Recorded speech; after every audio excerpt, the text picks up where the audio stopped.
Okay, hi everyone. Welcome to our channel. Thanks for stopping in and joining my wife Letitia and me on another adventure. Today we have a special show for you.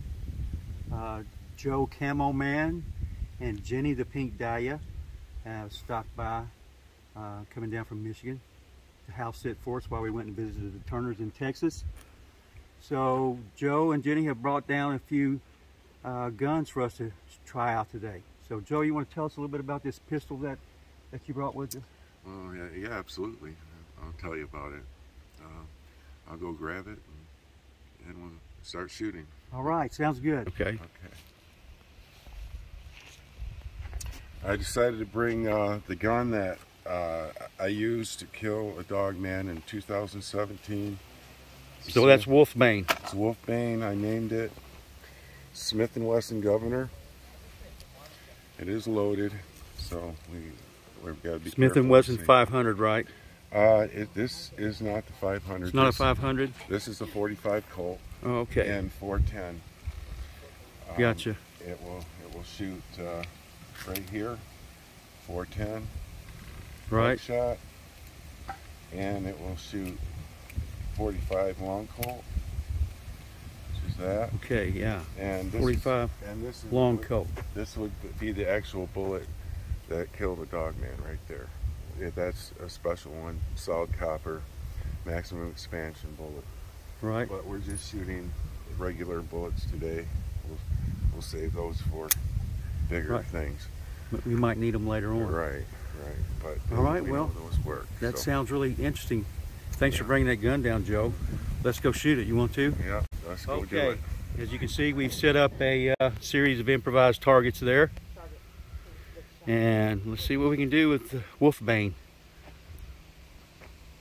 Ready? Yeah, ready, Joe. Fire away.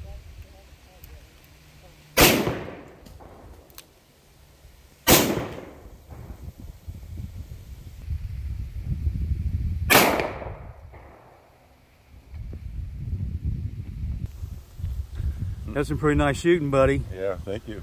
All right, I'm gonna try to shoot it one time. All right, here we go then. All right, this is Wolfbane. I'm gonna see what I can do with it.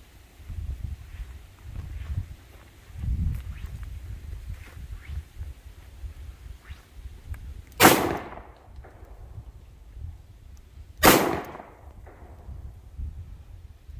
think I missed everything, didn't I? I don't know. Let's look. All right, this is a Pink Dahlia. She's gonna shoot a little bit for us here. What you got today? Okay, Jenny? I've got my 6-hour P226 9mm Legion. So let's give it a spin.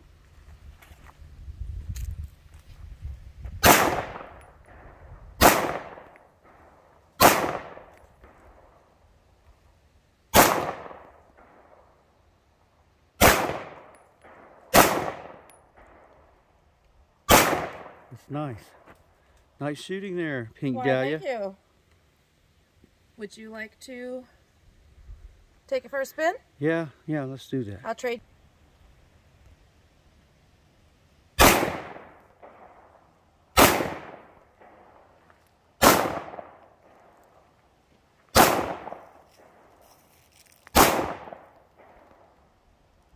Nice. Gun. Very nice gun. Very comfortable, huh? Yeah, I like it. Letitia, would you like to come shoot? Come shoot, baby. Oh. Yes, come shoot. Hi, everybody. All right, here's Letitia. She's gonna try Jenny's gun now.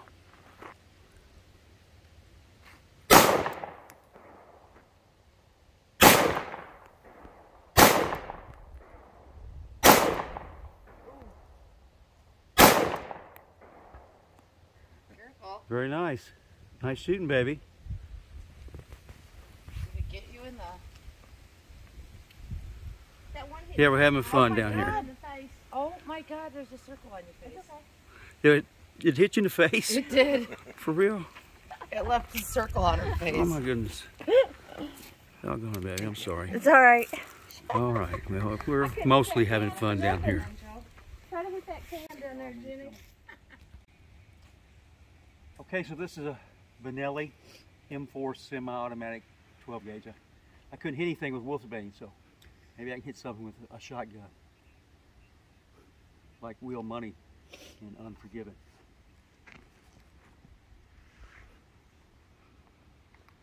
Oh, safety off. I'm gonna shoot for the middle post. Come behind me, honey. Get behind me. See if everybody can see if I miss or hit it. Yeah, I got that one. And that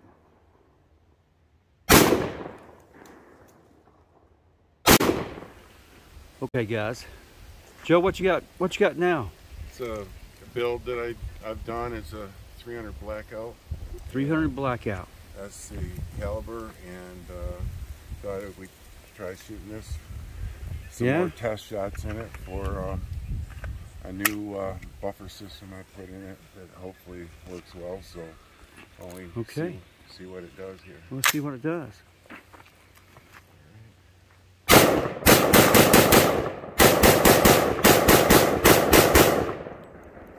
Wow. Guess it works. That's good. impressive right there. Yeah. Good job, Joe. I don't know if I can follow that act or not. I'll give it a shot, though, I guess. There's a few more shots in the mag here.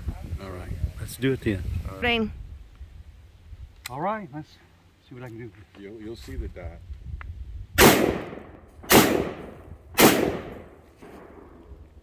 I just had 3 shots in there. Oh, only 3? Okay. Joe, go see if I hit that target, will you, buddy? Yeah, yeah. We're out. Okay, I got more.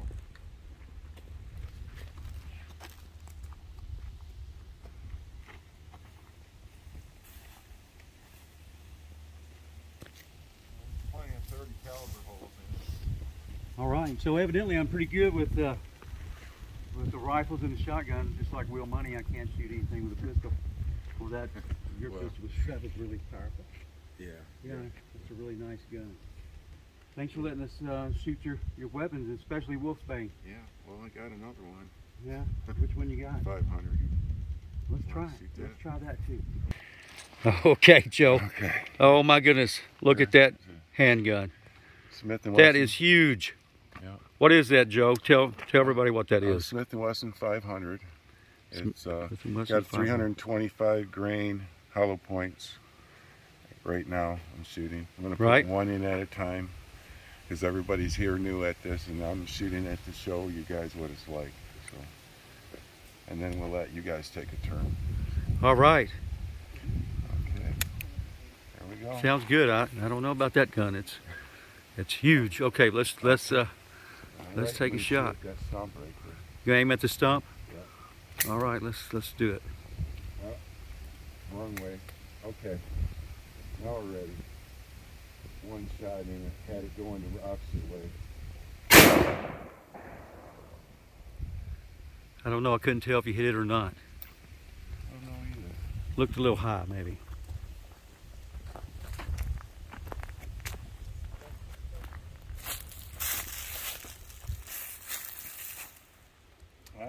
I might have missed it. I think it was a little bit high. A little high. Okay. Yeah, let me give it a shot. All right. Well, I'll load it up with one shot. Okay. Smith & Wesson's goes counterclockwise, and I forgot about that. So it states for you to shoot now. Okay. Safety off? Yeah, there's no safety. No safety on it, baby.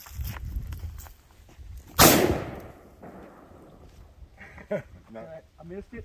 Yeah, Damn. you were high. Way high. Really? Yeah. Yeah, I'll shoot it one more time. That was good. I like that. Yeah, it's a heavy gun. So. Didn't dig it. I'm going to try to hit this damn post.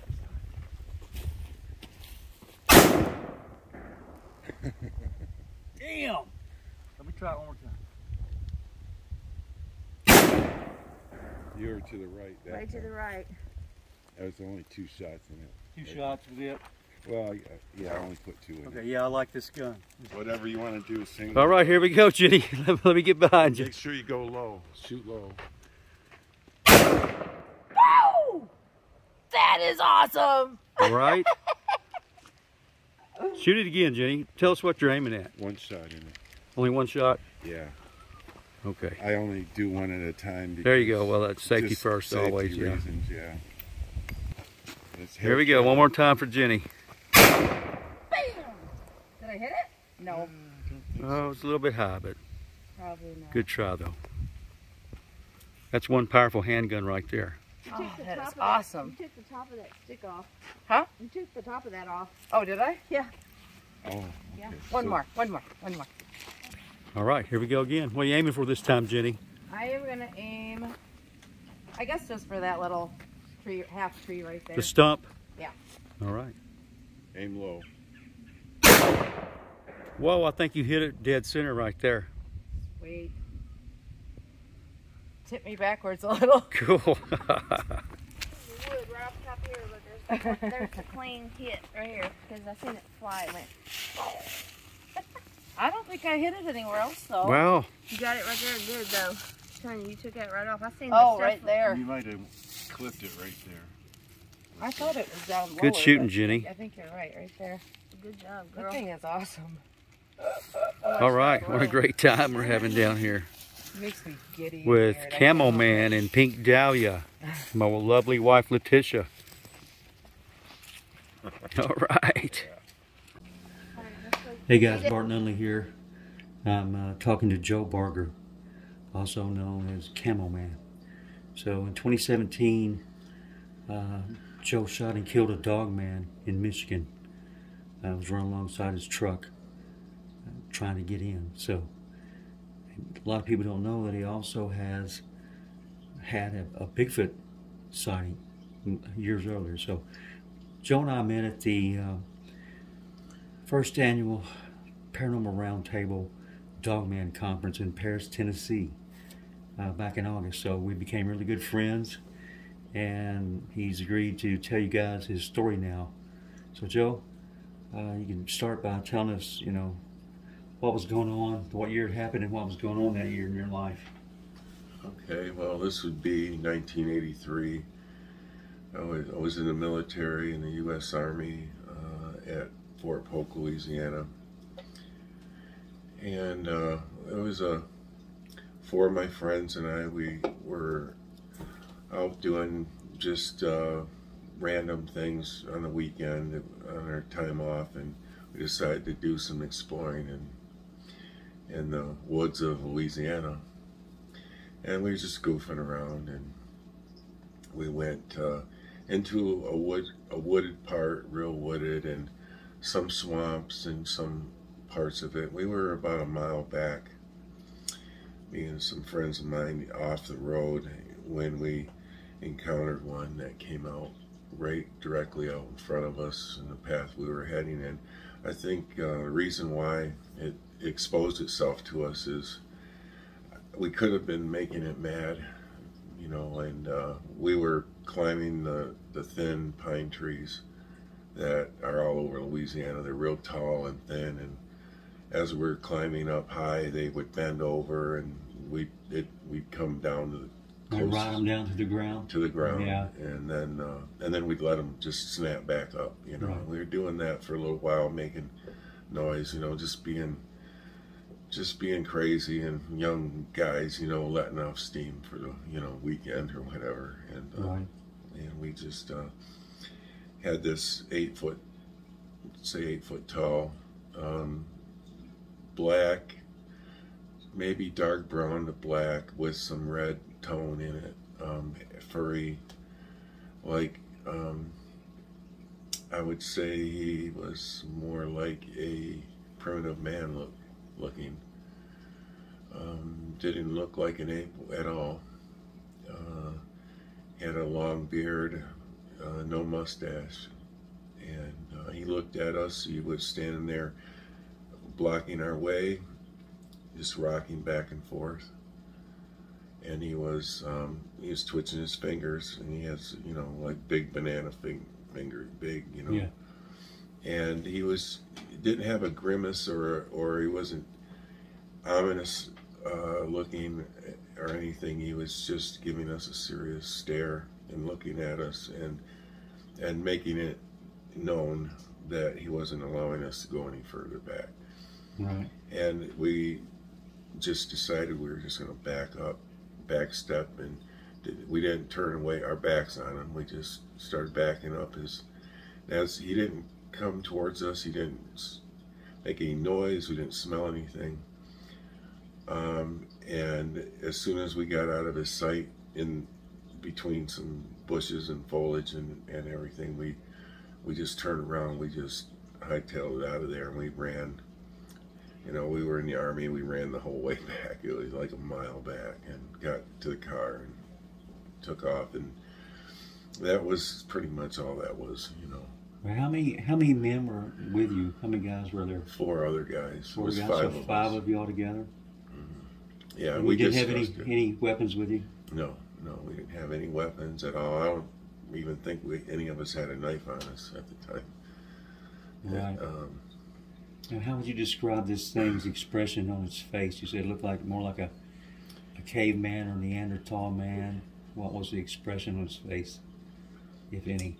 it was more of a stern look. His mouth was gaping enough to where we could see some of his teeth, and they were, you know, big square teeth.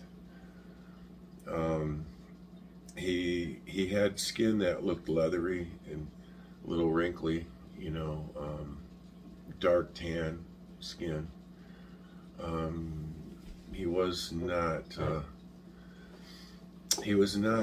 what you would call like unkempt, you know. He seemed like he was somewhat groomed, you know. He had some debris on his fur here and there, and the fur coming off his arms were kind of long, you know, right here at the elbow, and down yeah. It was a little bit longer there. But his chest was a little more bare than some of the rest of the fur, or hair, I guess. Yeah, so you think you'd say it was hair, not fur? His hair, yeah. Hair. It wasn't fur at all. No, it was definitely a hairy type of, you know, person. I think it seemed to be a person. Yeah. How much would you say it weighed if you had to guess? I would say 600, 550, 600, I would say. Yeah, so when little did you know at the time that 35 years later you would shoot and kill, you'd have to shoot and kill a dog man. Well, I knew about Bigfoot even back in this was in '83. Yeah. And of course, I heard of and seen the Patterson-Gimlin film, and everybody, you know, there's the Boggy Creek, you know, thing in the 70s. And yeah. And, you know, so, I mean, there was books on it. And so that wasn't really something that we knew what we saw when I mean, there was, even though none of us at the time had seen one before, but it was pretty obvious what it was. Yeah. And when we discussed it, we talked about it, and, you know, it was kind of exciting and scary all at the same time, but it was kind of more exciting than anything to be able to see one that well in daylight. But Dogman was something I never heard of until 2017. You know, right. Never even heard of that until I had my encounter with one. Right. So Bigfoot, it really wasn't a big surprise that you saw Bigfoot and you knew exactly what it was, but the Dogman, you had no clue that it even existed. Right. Right. Never heard of it. Yeah, that's just crazy. So I asked you earlier, Joe, I'm going to ask you again. Have you ever seen a UFO before? I've seen a couple of times. Right. Can you tell us about it? Well, I would say the first one I saw that it was in Ohio, and I think it was somewhere around 2010 maybe, and I saw another one in New York State in probably 2013 or 14, and they were both the same thing. They were both black triangles, probably about 50 yards across.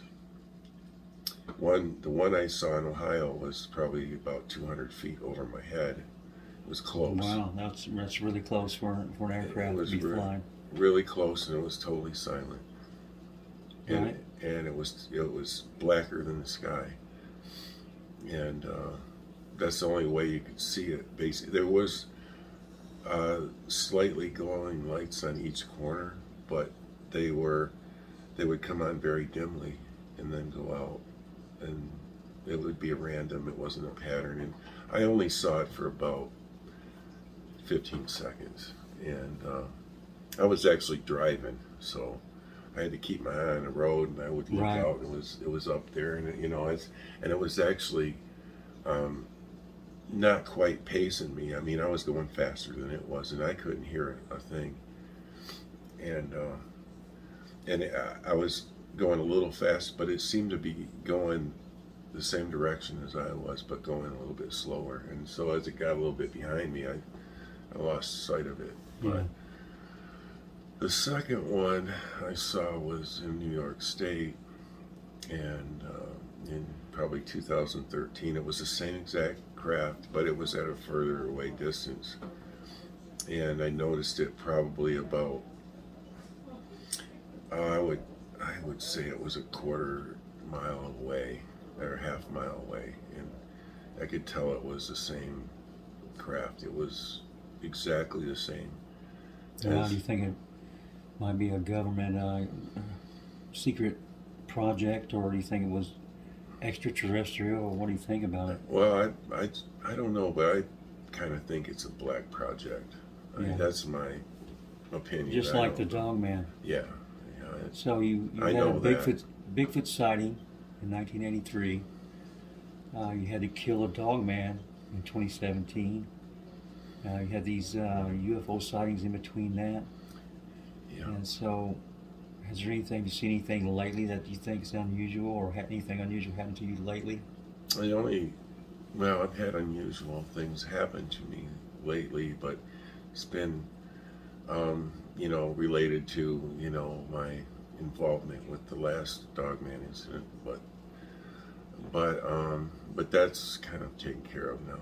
But anyway, it's, I would say a few weeks ago, me and Jenny, we saw something that looked pretty odd right over the house. So another UFO? In Michigan, yeah.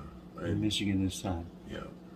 And it was different. It was, she noticed it and pointed it out. It was at night, and it was in the middle of the night. We were just looking at the stars, and it wasn't real noticeable at first, but she happened to notice it looking up at the sky, because you can see all the stars when it's that dark in the country. Yeah, yeah.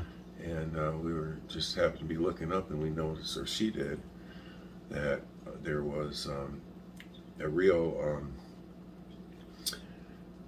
like a transparent looking cloud that was pulsating, like very, very dim light throughout the whole thing, sort of like bioluminescent jellyfish almost type of look. This was just a couple weeks ago, you say? Wow. Yeah, and then when I recognized it, and I was looking at it, and we looked at it for maybe 10 minutes, and it didn't move. It didn't move at all? It didn't really move, no. But as we were looking at it, it had 3 lights inside of it that would randomly come on. They were in a line. Yeah. We couldn't tell what color they were, if there was any colors, but it looked like they might have been, but it seemed like it was at a pretty good distance away. Yeah. And it was almost straight above us. And as we were watching it, it just seemed to slowly vanish. It just was gone. So that happened 2 or 3 weeks back, and we don't know what that was. I mean, that's just, I haven't seen anything or heard of anything like that before. Yeah. So, what about when you was a child growing up? You ever have anything crazy happen to you like that as a kid? No. Just a normal, regular childhood with no unexplained phenomena bothering you, right? No. Never had anything weird happen. I mean, the weirdest thing, is the few things I've explained. Yeah. Well, that's amazing, Joe. I appreciate you telling everyone what's going on, with you. I know everyone has heard of your story on What Lurks Beneath or PRT Roundtable and podcasts like that. So I don't think you've ever disclosed that you've also seen Bigfoot on any of those channels, have you? No, haven't. I mentioned it because it was something that I didn't really feel like it was that much of a life-changing thing, and people already know about that. The Dogman thing was a totally different So do you situation. think there might be some kind of connection between each individual phenomenon, how one person can experience so much and most other people experience nothing? So do you think there might be some kind of connection going on there? Or do you think it's you, or what do you think it's due to? I don't know if it has anything to do with like being a sort of an antenna. Yeah. It seems to be once you've experienced something. Right, you speak more and more. Seems to be the case, and a lot of people say it's. I grew up with nothing happening weird to me until I got into adult life. So you got into the Army? Yeah, the Army was. Saw the Bigfoot, and then later on the UFOs, and then. I've experienced other weird things in the woods. Never saw it, didn't know what it was, but it was weird stuff that. Yeah. There's probably a handful of things that. I never gave it a second thought because I didn't know what it was. But looking back on it, it was really odd and strange, and it was probably something, to that isn't quite, normal, I guess, so to speak. Yeah. Well, that's great, Joe. I mean, that's here lately we've come to find that there's the people like you who've had some sort of traumatic experience with these inhumanoids. They've also, a lot of them have also seen UFOs and lived at haunted houses and stuff like that. So there's like an underlying, there seems to be some kind of underlying force that's connecting all these phenomena together. Right. That a lot of people don't look for. They don't know to ask a Dogman witness. Well, yeah. Has he ever seen a UFO, or has he ever lived in a haunted house? Well, there's I know there's a little bit of connection with haunted things. I've never seen a ghost. I don't know what that's like, But my sister, she's 10 years younger than me. She used to say as growing up in the house she grew up in, and I was a teenager, I'd babysit her a lot, because she was a lot younger. And she said a lot of times when we were home alone, without our parents there, she would see a shadow man or a hat man or something. She didn't know what that was at the time. Hat man specifically, or just a shadow hat man? It's like a shadow wearing a hat. Yeah. Wow. There's another. So the more, the deeper you go down the rabbit hole, these are the answers that you find. Now, we find that another member of Joe's family has also had some kind of scary experience with these things. So.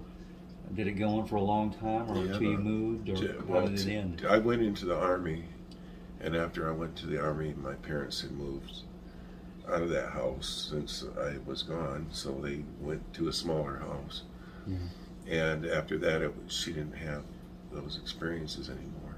I never did, and I was in that house too.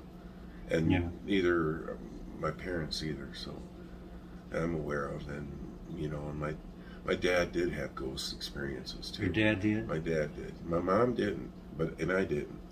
But my dad and my sister have. So I don't know what that's about, but it's like some of us do and some of us don't. So. Right. Well, I guess there you have it. At least two members of your family have had ghost encounters, and you've had this plethora of traumatic experiences. So, so I mean, it appears to me that they're all linked together somehow, or the odds that one person or one person's family, even a whole family, could experience such diverse subjects is the odds of that happening should be zero. Yeah, So, you would think. You would think. Yeah. Well, thanks, Joe. I appreciate you coming in and giving us this interview, and hope all goes well for you and Jenny. We'll talk to you again soon. Yeah, absolutely. All right, buddy. Thanks. Thanks, man. Yeah.